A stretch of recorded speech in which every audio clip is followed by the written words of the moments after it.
Lokesh Kanagaraj is mediocre at best. Yes, there I said it. Maanagaram cinema అంత గొప్పగా ఉండదు. Okay, it's not bad, it's not great either, it's an okay film. దాని తర్వాత ఇంకేమొచ్చింది, ఖైదీ.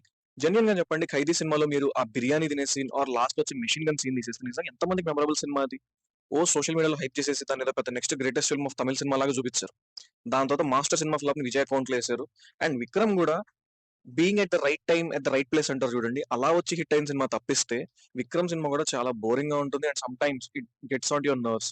Okay, but still there are good moments in that film, fine. ఒక age appropriate role చూడ, ఒక super star వచ్చేసి అట్లాంటి రోల్స్ మనం చూడలేదు కాబట్టి రీసెంట్ గా నచ్చింది. Then Leo again a bad film, దాన్ని కూడా విజయ్ అకౌంట్ వేసేసారు. And what about cool enough, దీన్ని ఏమంటారు, జైలర్ సినిమా సన్ పిక్చర్స్ తీశారు, సో అదే టెంప్లెట్ తో ఫాలో చేపించేసి మన లోకేష్ తో అట్లాంటి సినిమా తీమని సన్ పిక్చర్స్ చెప్పింది. సో ఇది కూడా లోకేష్ సినిమా కాదంటారా? I'm literally telling you very honestly, Lokesh has a very, very, very, very good PR agency behind him, and that is why he's showing us the next greatest director